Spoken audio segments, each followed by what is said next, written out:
Finally, the 49ers have a game this Sunday against the Jacksonville Jaguars. But listen, this is not the Jaguars that you are used to seeing. This is a very, very good Jaguar team. This is a game I'm extremely excited about. Cannot wait to talk about it with these two gentlemen.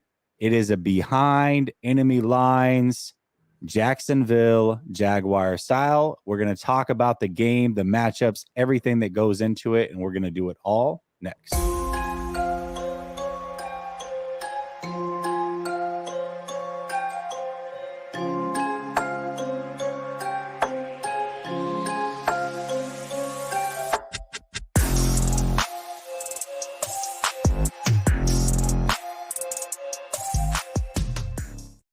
All right, welcome back to Last Second Sports, where we are giving you our take down to the last second. And as I said, it's a behind enemy line special edition.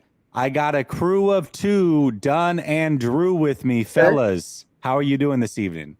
Great. Hey, we're doing good, man. We are excited to get another game because we just had a bye, as did you.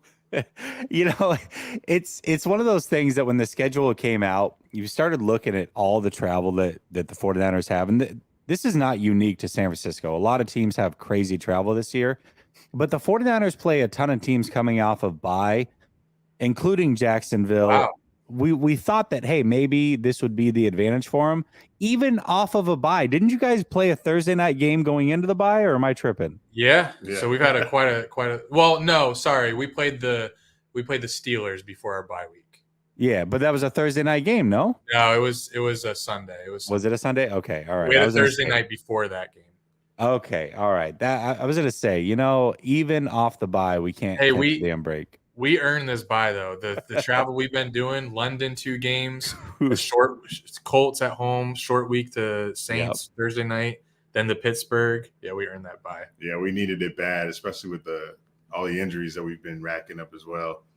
Oh, good. I'm glad that you talked about injuries because the 49ers have had injuries as well. That's actually the second topic that I have here. But let's get into the first thing here, which was season expectations. I'll tell you, as 49er fans, the expectations going into the season is exactly what they've been really since 2019, which is Super Bowl or bust.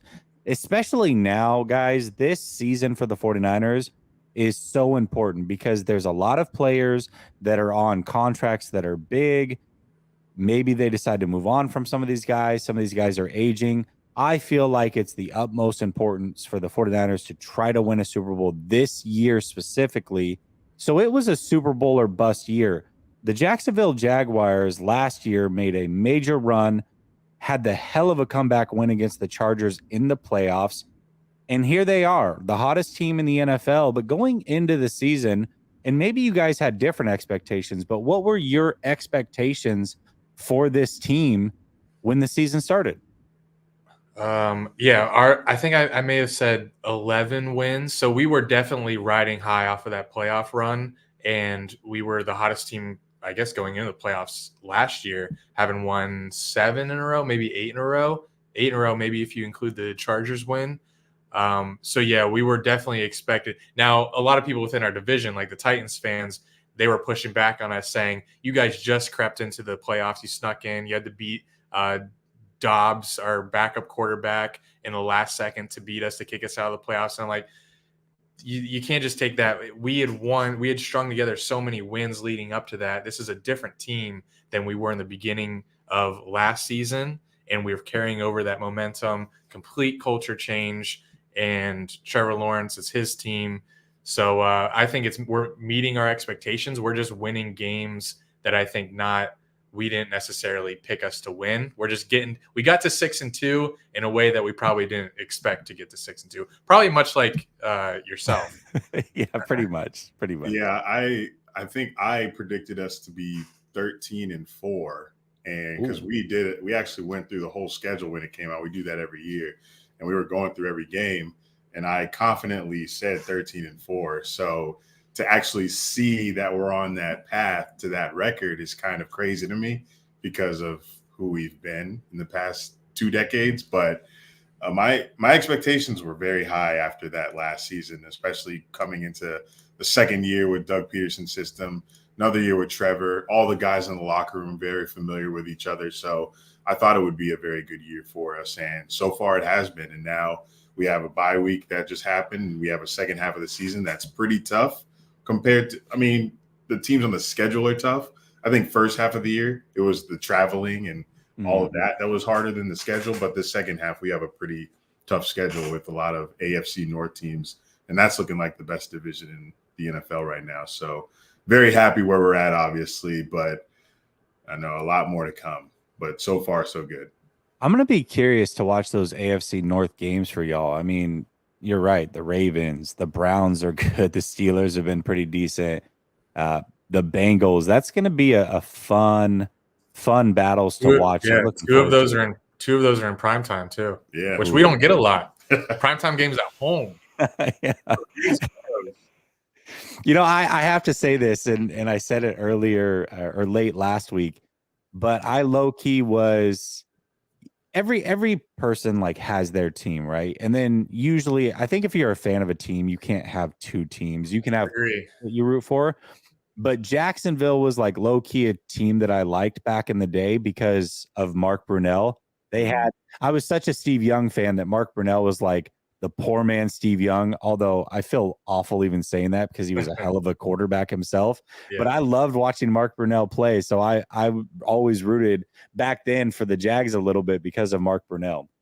That's kind of a problem that we have here in Jacksonville. There's a lot of people that do have two NFL teams because we're kind of new in 1995. So a lot of people that already lived in Florida, they already had their NFL team. So that's why when you go to, and your fans a lot, you guys flood our stadium out with the red. It's a lot of Niners fans. And we were talking about this on our show. We're like, we don't see you guys in your merch anywhere in Florida.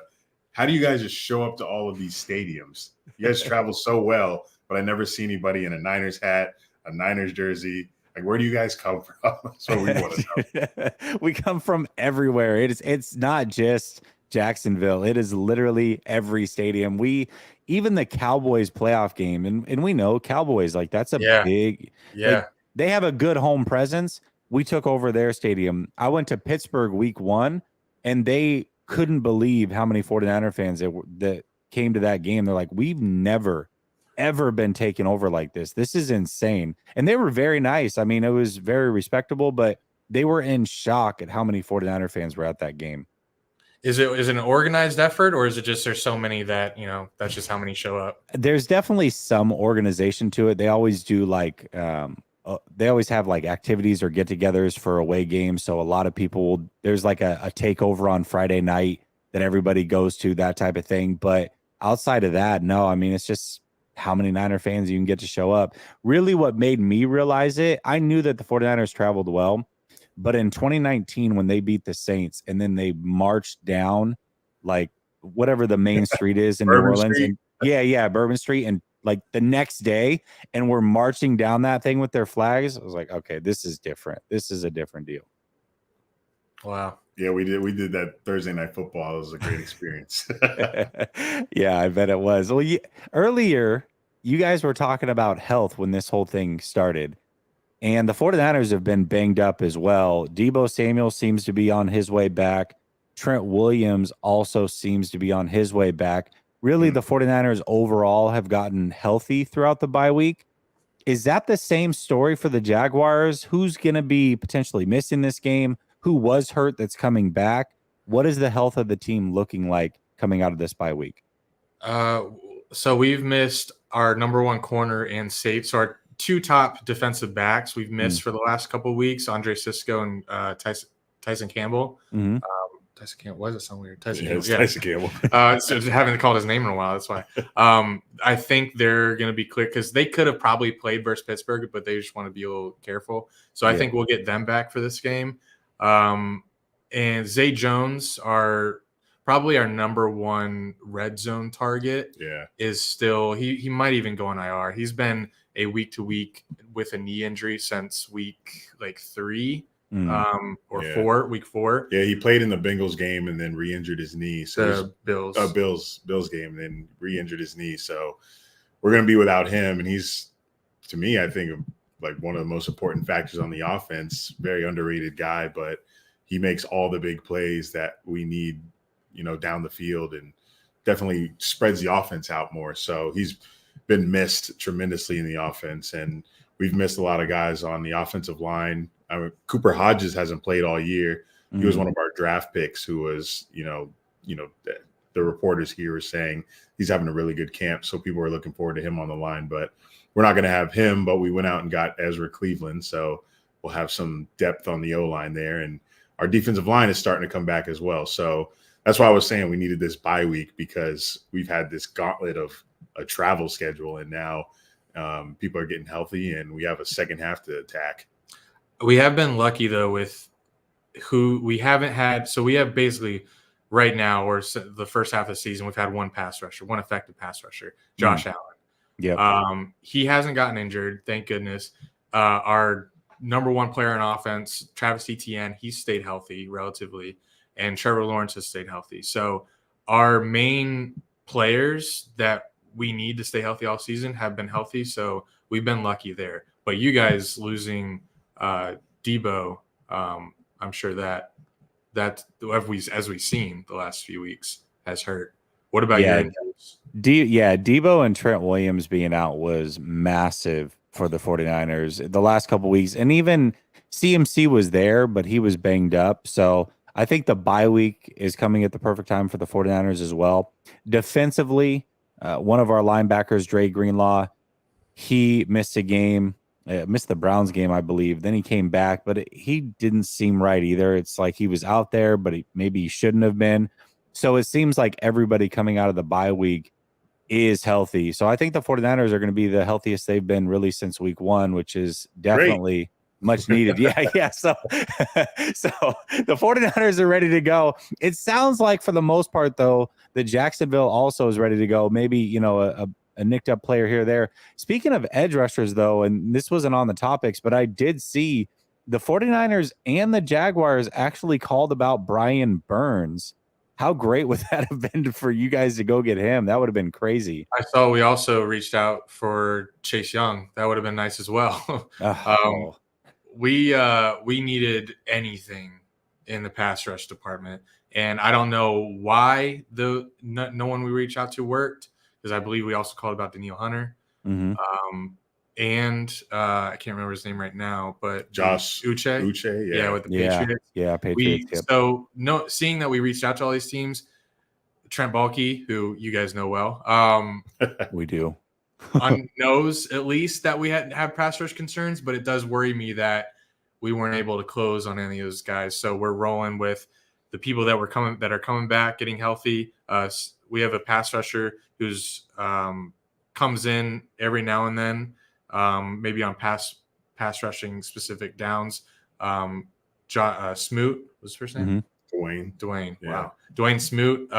He's getting healthy, and he should be hopefully back to normal. I think he played in the Pittsburgh game, but didn't have too much of an impact. But he'll be back for this game, so he's some help in the pass rush department, and just preying on Trayvon Walker's development. Yeah, Trayvon Walker's got, I think, 4 sacks this season, maybe 3.5, and from what I've seen, a lot of them have just been like the quarterback kind of falls into him and it's a sack. So we've been extremely lucky to be 6-2 with having a minimal pass rush, because even the games that I'm watching, every single quarterback that we play has so much time to throw in the pocket on a lot of these drives. So that's a reason why we do give up, leads that we have. So it's going to be an ongoing issue all season. That's why I'm a little nervous for the second half portion of it. We got Myles Garrett coming up, the Ravens defense.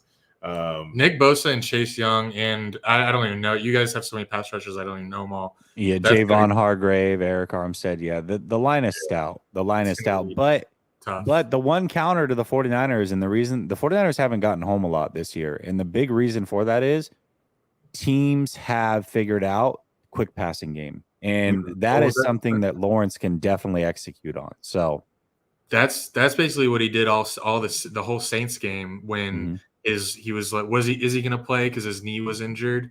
Yeah, and the offensive line he didn't get touched that whole game, and it was all quick passes. So we have been practicing the whole first part of the season with those quick passes because our offensive line has been so suspect. but the offensive line is getting healthier and a little bit better.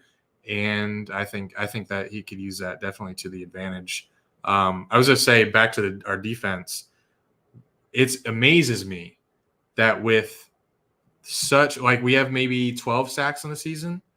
I think the most team Ravens with the most has 34 or something, which is crazy. Wow. Yeah. I didn't even know that. With that, we are leading the league in takeaways, which is crazy. Yeah. I'm about to look this up. Crazy. Especially because your secondary has been banged up as well. I actually had this as a topic, but it's flowing so well. Let's just continue to talk about the defense. What is it? If the pass rush isn't there, let's go through all the levels. So we know that the pass rush, maybe the front four by themselves is not great. Do you guys, are you a good blitzing team? How are the linebackers? Tell me about the secondary. Just walk me through the defense, because that is something that I'm not aware of when it comes to Jacksonville. We look at Jacksonville and we say, okay, Etienne, one of the best running backs in the league. Trevor Lawrence coming into his own, probably a top 7-ish quarterback at this point in the league. You've got multiple good receivers, a good tight end. The offensive line is but you guys, not bad at all. There's some names there, Brandon Scherf, what have you. So the offense we know. What about this defense? So tell me, just walk me through level by level. What are we looking at over there? Well, I think we have one of, if not the most underrated linebacker in the NFL in Foye Oluokun. That man's a freak on the field. He's led the NFL in tackles back-to-back seasons. Dude, it might do it again. He's second in the league now. Hold on, because I looked this up. This had to have been right before the season started. I forget what the conversation I was having with a friend. We were talking about tackles and the importance of tackles, and I looked up the leading tackler in the NFL, which was him. I could not believe how he had 50 more tackles than the second best guy in the league. It was insane. Yeah. That's wild. Yeah, he's on pace to do it for a third straight year. So it's crazy.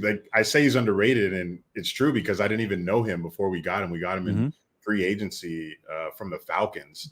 And I was like, who is this? And he led the league in tackles. I was like, okay, I'll take him. So, yeah, that man's all over the field. And our defense just preached takeaways in the offseason, and they're doing it.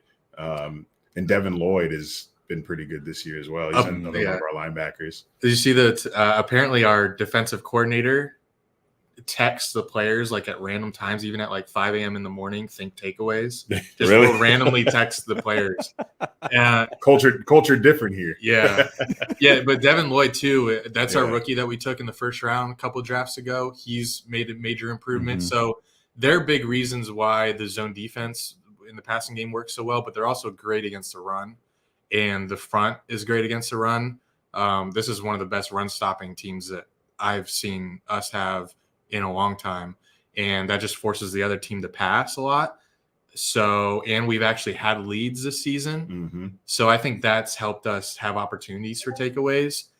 And he mentioned most underrated linebacker. We probably have right now the most underrated corner too.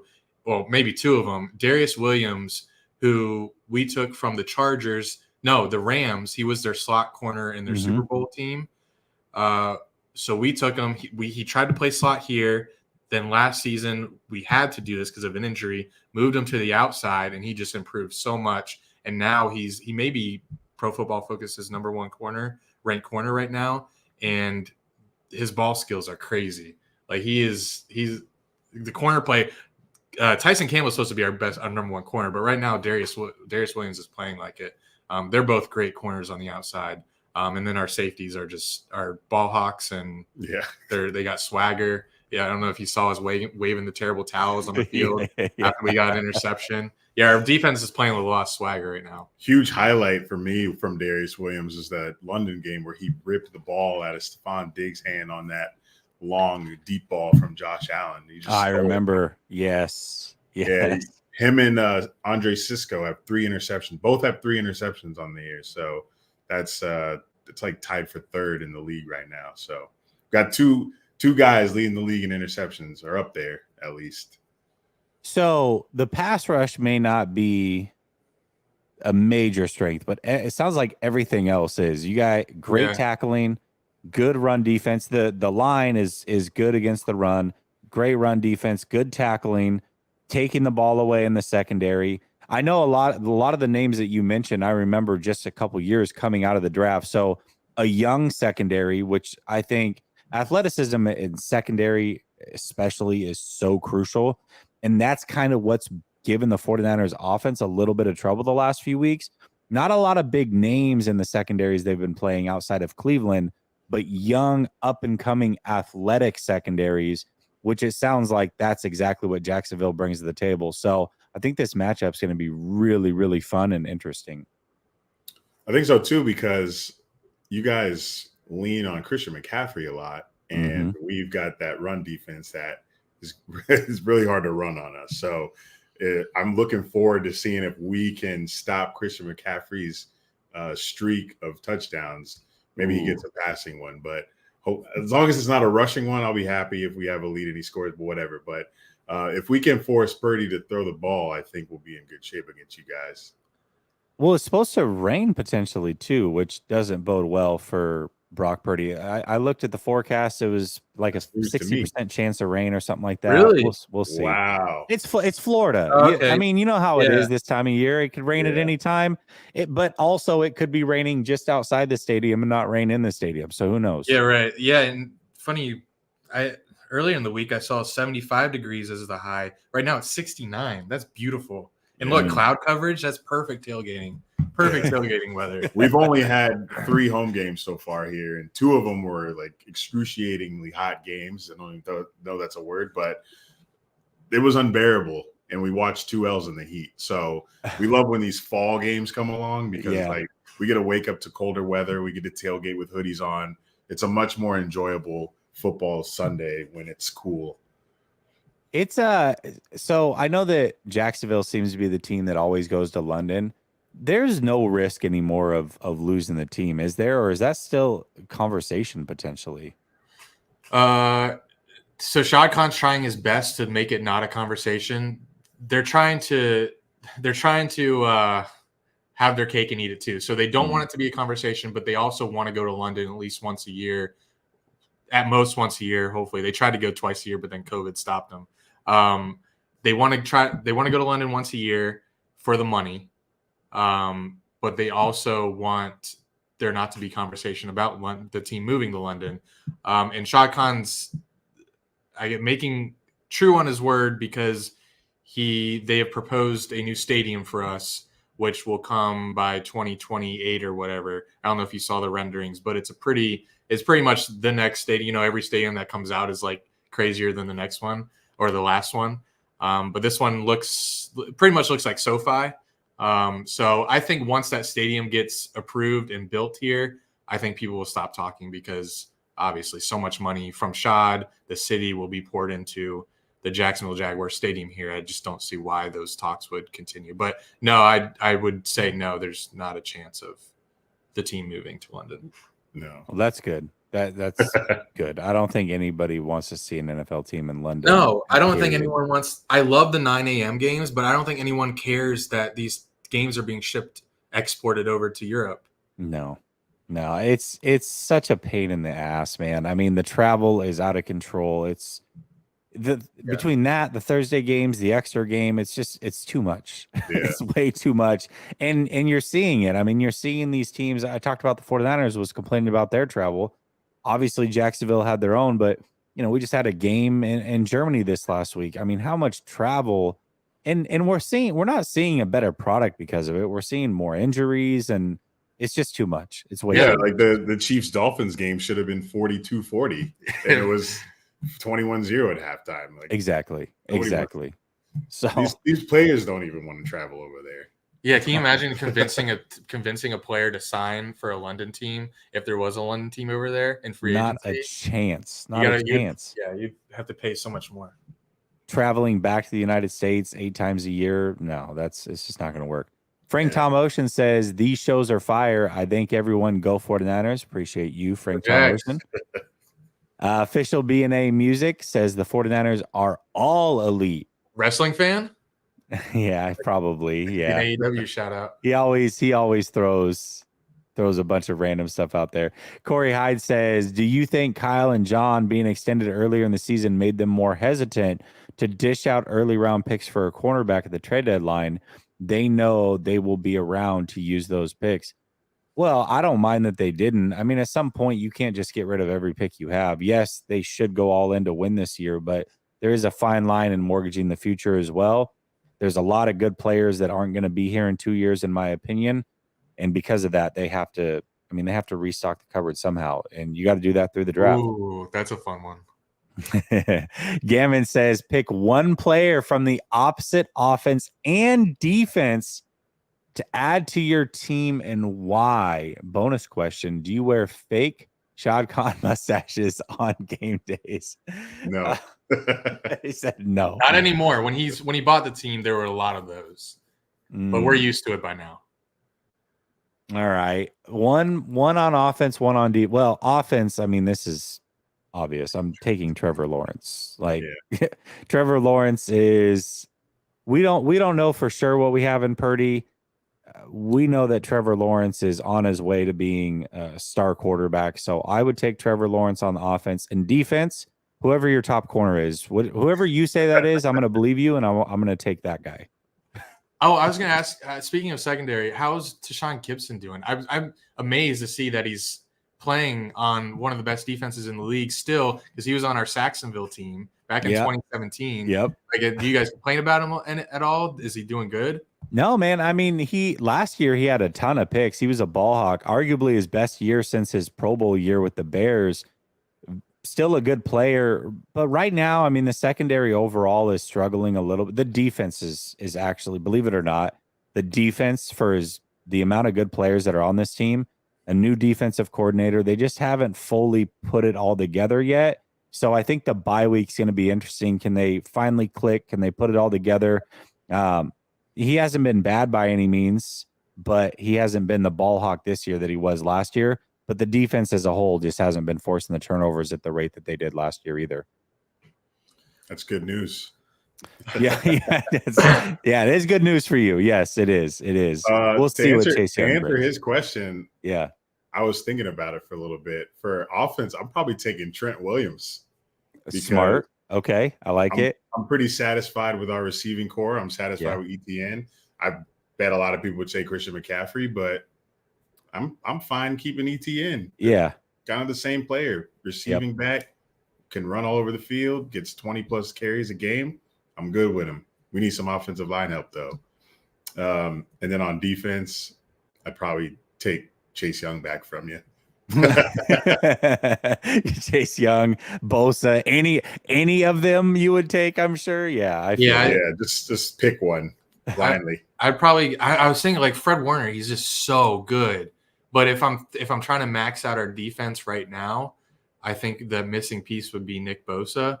But Fred Warner would be so hard to pass up. Mm-hmm. But I think if I'm just looking at our defense and the missing piece that I think could put us over the edge, I think the gap between our pass rusher opposite Josh Allen and Nick Bosa is much bigger than the gap between probably Foye or Devin Lloyd and Fred Warner.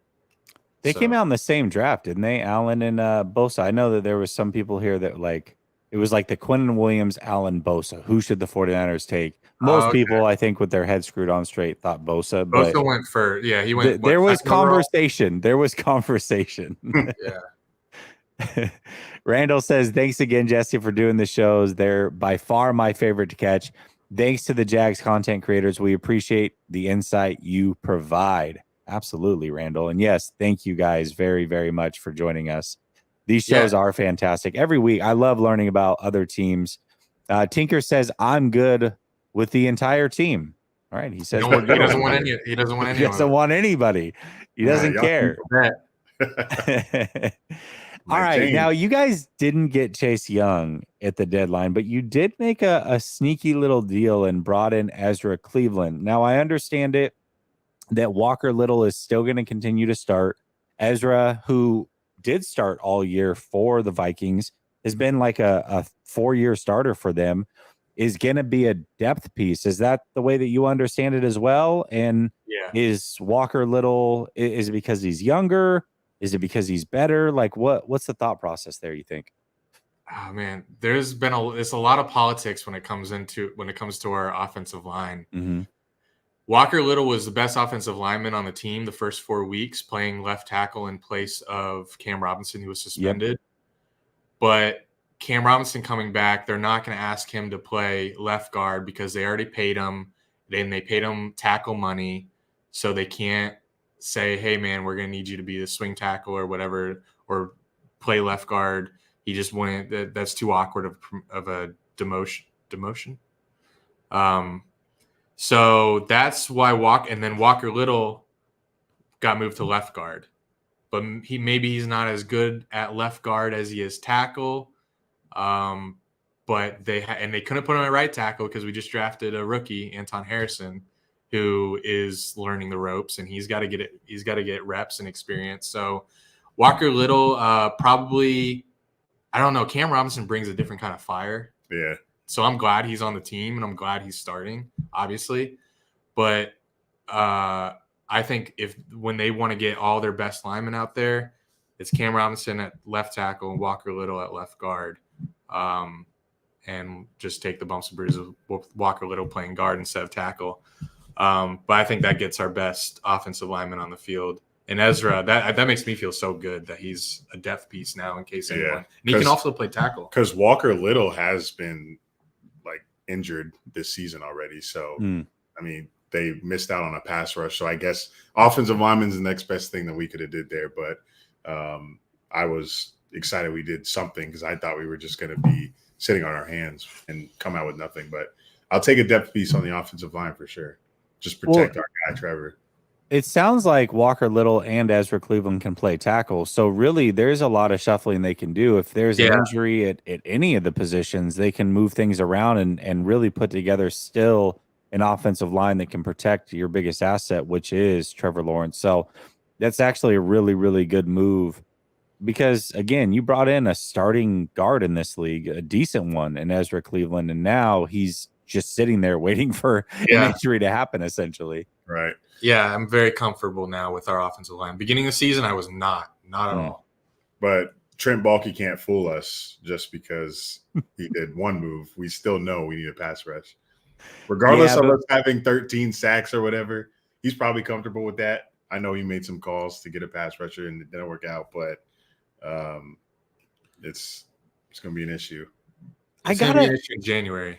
I gotta imagine. I mean, we gave up a comp third-round pick. Even if you just gave up your normal third-round pick, that would have been a higher pick no matter what than a comp. I'm surprised that wouldn't have been offered for Chase Young if it's really that dire straits over there. That's interesting. There were also more and things that I don't really understand with the Calvin Ridley trade that we did last year. We have to save our second or third rounders just in case we have to give them because if he plays at a certain level, then you have to give that to the Falcons type of thing. Something like that. Yeah. So I don't know if makes sense. He wasn't able to use all of the picks that we have because of that. So we may have had to have given up a first for Chase. Yeah, which would have made zero sense. You definitely can't do that. So especially on his last year. Yeah, that would have been tough. I mean, there are people that were for it. And you could have talked me into it. Because you have the ability to get to the Super Bowl this year, and it's tough to see that happening with one pass rusher. Yeah, that definitely makes it a little bit tough. This right here, this question every week, I say it every week, and I'll continue to say it every week. This is my favorite question of each show because there are players on every single team that is either an up-and-coming player or a player that just kind of came out of nowhere, maybe an older player that just started to ball out, but just a name that most people around the league don't know, but fans of the Jaguars absolutely know who this guy is. San Francisco 49ers last year, I'll give an example, Talanoa Hufanga was that guy. I mean, he came out of nowhere. the first few weeks I was able to talk about it. And then once it was obvious that he was on his way to an all-pro season, people started to take notice a little bit. He has that Palomalo to him a little bit. But for the 49ers this year, I mean, I would say Diamador Lenore still might be that guy. He's our second corner. He's actually probably playing the best out of all the players in the secondary right now. He was a 5th-round pick out of Oregon. So, but every team has these guys that most other people don't know about. Give me a player or two, offense, defense, even special teams, that makes a difference for the Jaguars, or is a player that you're very, very excited about for years to come that most of the league probably isn't aware of if they don't watch Jacksonville. We probably don't know, do we? Yeah, Andrew Wingard. I hope he doesn't get as much playing time because I think Cisco's coming back. I'll let you go first. I was going to say a guy we already mentioned, Darius Williams. I feel like he's an under the radar guy, even with all the interceptions he has, but he's not like a huge name that a lot of people would know. On the offensive side of the ball, I feel like everybody knows our guys, Ridley, Etienne, Christian Kirk, Ingram. So I think it's mostly on our defensive side because like nobody's expected our defense to play how they're playing right now. So if it's a player to know, it's going to be the guys on our defense right now, including like the second string guys like Buster Brown, who made the game-winning deflection against the Saints that Jags fans barely even know right now because he hasn't played that much. So if the injuries like happen, it's the NFL, a lot of injuries happen. If they keep happening and these guys are going to have to, fill in, we're going to learn a lot more about the Jags defense depth going forward. And I kind of wish I didn't bring up Darius Williams earlier because he'd be a perfect player for this segment, just because he's playing so good this season. It's like, whoa, where did that come from? So he would be really the player here. But since I already said him, I'd go Andre Cisco. I expect him to come back from the injury, and I feel like it feels cliche to say he's playing at a Pro Bowl level because I feel like every fan of every team will name someone on their team that's playing at a Pro Bowl level that probably won't make a Pro Bowl. But I think Andre Cisco is playing at that Pro Bowl, maybe even like before his injury, All Pro. He's a ball hawk and he's a hitter, and he just plays every pass and the run so well. He's one of our favorite players to watch on defense. He 2021 draft, right? I think so. Out of Syracuse. Yeah. I remember Cisco. Cisco. Yes. No, he was a nice player coming out of college, and I'm glad that he's panned out for Jacksonville because I thought he could be a pretty damn good player. But that's good. Those are good names. You actually, you did cover it pretty well earlier when we were talking about them. Even the linebackers, I still don't. If I went to a bar and asked Niner fans, hey, who do you think the leading tackler in the NFL has been the last couple of years? Nobody would have gotten that right for the most part. Like maybe one or two crazy people, but mostly nobody would have gotten that right. So even giving the leading tackler in the NFL 3 years running, throwing his name out there is a name that most people probably don't even know. So it's a tough name too. Yeah. It's a tough name to say. Yeah, it definitely is a tough name to say. And Foye is just a nickname for his real first name. Yeah, which is Foye-san or something. Yeah, it's something African. Yeah, Foye-sa de Luakan or something. Yeah, not very brandable. Gavin says, "Why does your secondary hold so much? Do you guys get a lot of holding penalties?" No, we're not getting many penalties this whole season. Great. Yeah, maybe he's saying that they should get holding penalties. Not holding, it's not called. Yeah, they didn't even throw unsportsmanlike when we took the terrible towels. So nice. Tinker says, Jesse, as a Jags, Lions, and Niner fan, which of your 3 teams do you like the best? Come on now, 1, 2, 3. It's funny because when I first started this channel, I had one of my best friends. He's a Lions fan, and so he would do Lions content and I did 49er content, and then we would come together once a week and just talk about the NFL. But the Lions are like, there's just a team that you hope that they're eventually good for their fans' sake, because oh my gosh, how long can you root for a loser? So I would say Ooh, that's tough. Obviously, the Niners. That's like not even close. But 2 and 3. I mean, there was a reason to like the Lions. Barry Sanders is one of my favorite players of all time. Like I said, Mark Brunell. Shoot, Jaguars had a lot of fun players back in the day. Fred Taylor, Keenan Fred McCardell. Taylor, Keenan McCardell. Yeah, you guys had a lot of really, really good players as well. That Uh, defense, Rasheem Mathis, Donovan Darius. I feel like who was your other receiver? McCardell and who else? Who was the other one? Jimmy Smith. Jimmy Smith. I knew it was a Smith, and I wanted to say Rod, but that was the Broncos. Yeah, Sorry, I thought he Jimmy was already Smith, mentioned. hell of a player. Hell of a player. I would say over history, I've probably liked more players on the Jags than I have the Lions, but so I would say Jags, I guess. But like I said, it's more of a more of just I like players. It's a funny comment though. I do like that. Cryptic says Niner fan here. Niners and Jags are known for their running backs. Question for the Jags fan: Etienne, does he have potential to be as loved as MJD and Taylor? Oh, that's a great question. It is. I have my answer. Who do you think is more loved, MJD or Taylor? I would say from an outside perspective, Taylor, but that's maybe you guys think differently. Fred, man. That is tough. The reason why MJD is so loved is because it was him and no one else.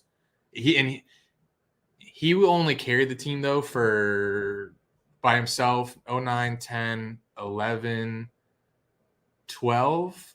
So it was like a 4-year stretch. Fred Taylor was here from like 97 to like 07, 08. So Fred Taylor was I think Fred Taylor's loved more. But MJD has a special place in our heart because when we were had nothing on offense. He won the rushing title 1 year with that. And he put us on a national stage because he was always doing stuff with NFL Network and fantasy football stuff. So MJD definitely has a special place in Jags fans' heart. I think ETN is quite a ways away from hitting that. Plus, ETN's on our team the same time as Trevor Lawrence. Hard to steal the spotlight from him. Yeah. They went to college together, at least. They got that going for them. Yep. They did, but the quarterback's always going to be number one. Yeah, I think that's the other part is with MJD, like there was no was no quarterback. It was Gabbert. Well, Gabbert, but who was David Garrard. David Garrard, that's the one. Yeah, he actually has one of the best. So we were talking I had a show earlier today. We were talking about overrated stats, and one of them was QBR. He has one of the best QBRs of all time for a single season. So 07? 07, yeah. Yeah. It was only I think it was a 9 or 11 game season, but yeah, it was one of the best QBRs of all time. 18 touchdowns, like 3 picks or something. Yep. There's the season. You're right. T Moss says on Hood. Is that O'Connell in Jags gear? On Hood. O'Connell. Which O'Connell? I don't know. There's a lot of O'Connells. Yeah, that's what I was going to say. I don't know which one. Sounds like a white name, though, so he's probably talking about me. Yeah. Yeah, I think he definitely was referring to you. Yeah. Okay.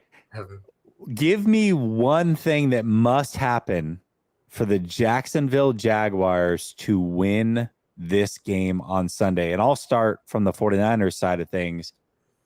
In my opinion, if the 49ers want to win this game, they have to contain Etienne. I know that Lawrence is very, very good. And it's not like I'm saying, hey, we want Lawrence to beat us because he could probably do that. But I think the 49ers have to make the Jaguars as one-dimensional as possible. And really, one of the issues for the 49ers the last few weeks has been ball control, believe it or not. 49ers haven't ran the ball well. They haven't stopped the run well. And that has to change this week. So they have to get the ball to their offense. They have to control the clock. That starts with Etienne. He's been a hell of a player this year. He can change that game on his own. So I would say containing Travis Etienne has to be priority number one if the 49ers are going to go win this game on Sunday. What do you guys think? You can go. Oh, man. I think we got to get up first.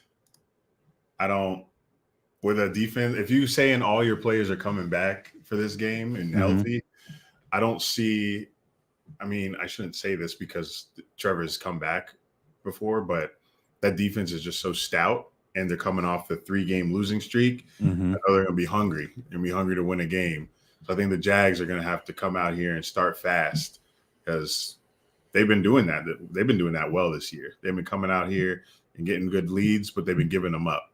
So I think if we can get up on you guys, then we'll be okay. But I'm not worried too much about Christian McCaffrey because of our run defense. But I know this is only one answer, so my answer is to start fast. I like that. I'm not too, if you ask me this, like in the beginning of the season, I chalked this up as the biggest L, the most guaranteed L.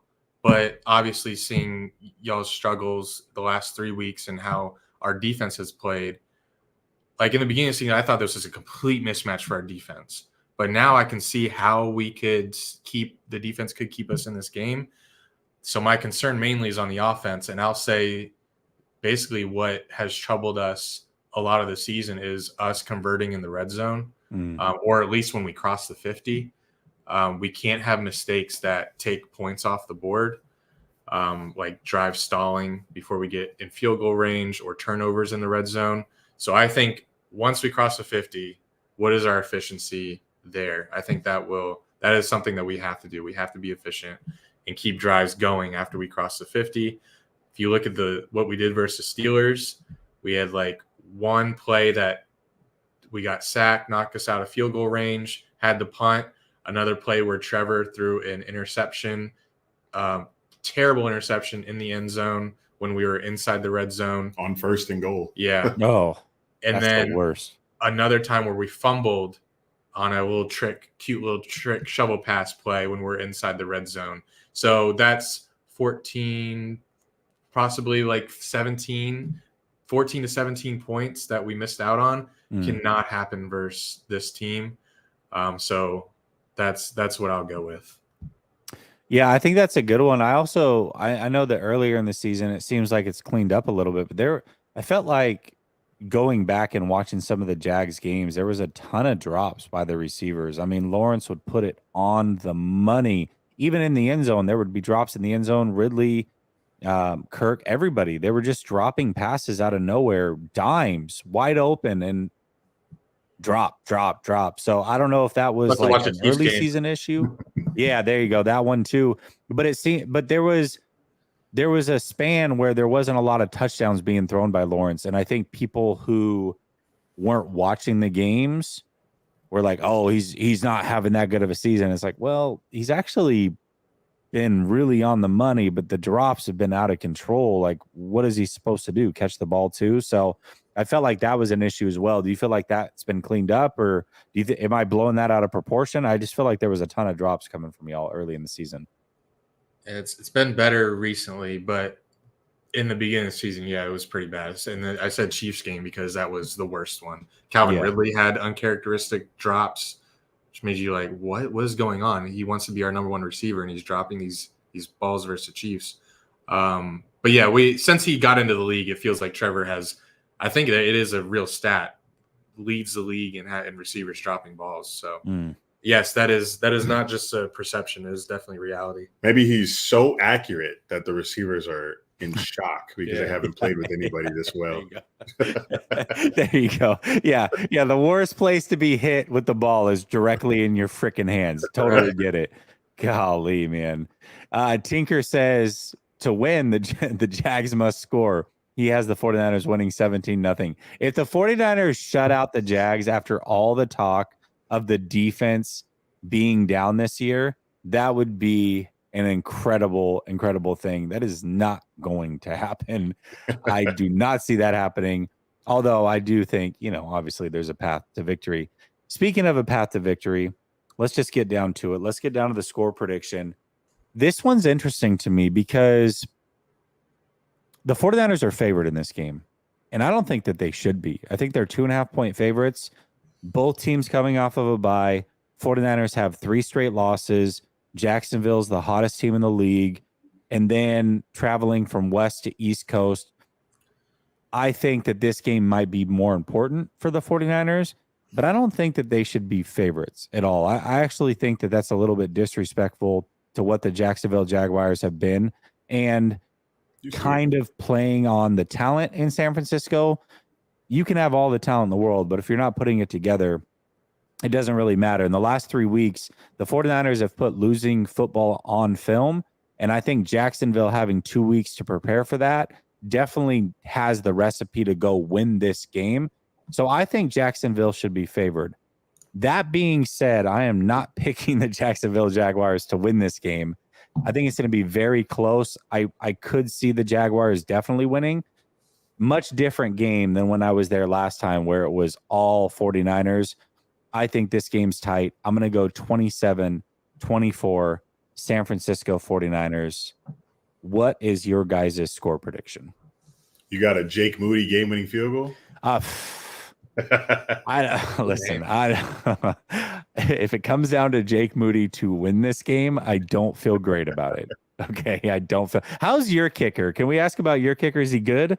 He's amazing. Okay. It's Brandon Brandon McManus from the Broncos. Oh, I remember McManus. Yes. Oh my. Yes, he is amazing. He's got a leg too. Golly. I feel like he hasn't missed all season. I don't think he has. You just jinxed him. Remember this moment. Remember this moment on Sunday. No, the broadcast will do it for me. Yeah, there you go. Actually, he won AFC Special Teams Player of the Month for October. Perfect. But yeah, he's been a great addition. Seems like once we get within like 55 yards, it's like, all right, we're good for a field goal here, which Doug probably doesn't like because he loves going for it on fourth down. But have you picked the Niners every game so far this year?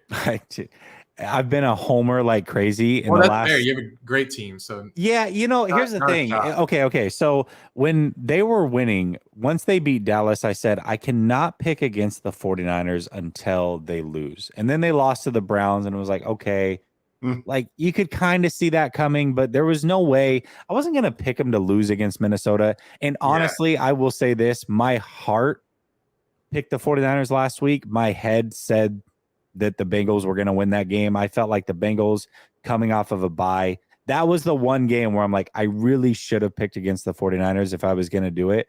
This week with the 49ers coming off a bye and everybody being healthy, my head actually does say 49ers. Last week, my head 100% said the Bengals. And in fact, I said all the way leading up to the show that I was going to pick the Bengals, and then I chickened out and I picked the 49ers. What are you going to do?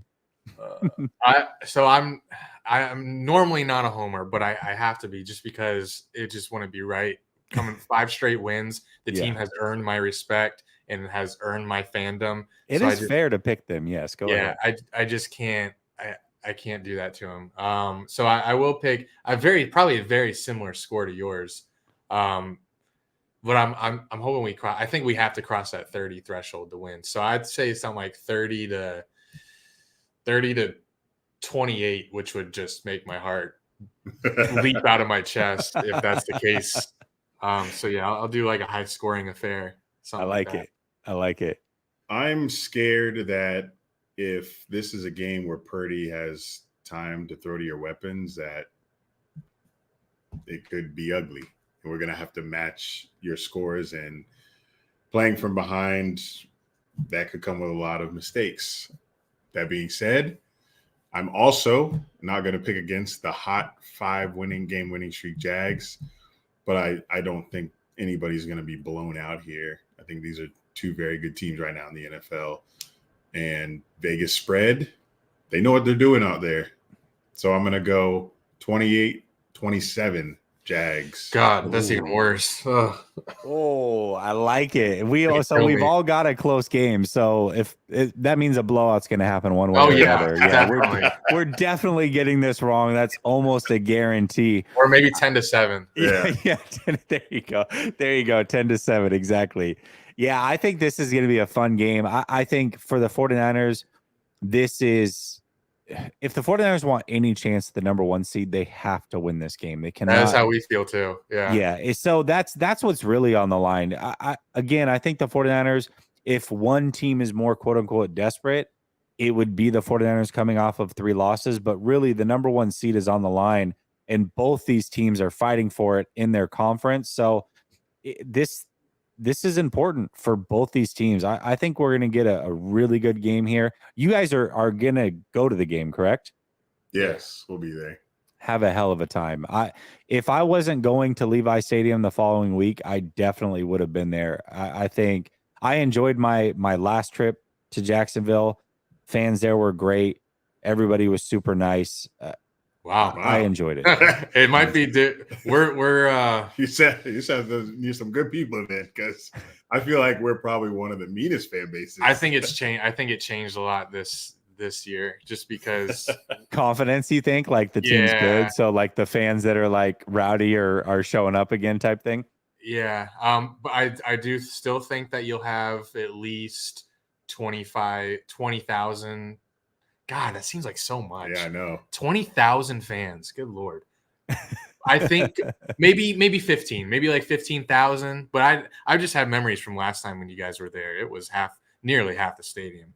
But you guys were on a roll. We sucked. There was no reason to go to a Jags game, so I can see why. So I'm hoping that a lot of Jags fans were a little reluctant or hard pressed to sell their ticket this time around. I was going to ask you, what do you think? Do you buy into the Niners have to play at 1 p.m. so their body clock is at 10 a.m. that I've heard spewed on Twitter and TV? Does that?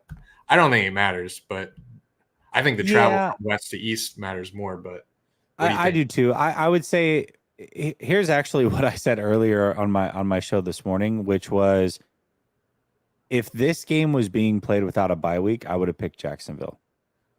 But because the 49ers have the bye week and they're able to get healthy, I'm picking the 49ers.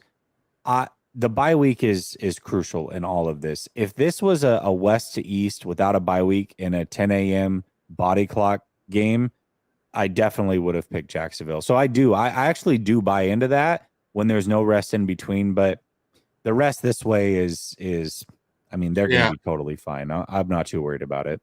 Yeah.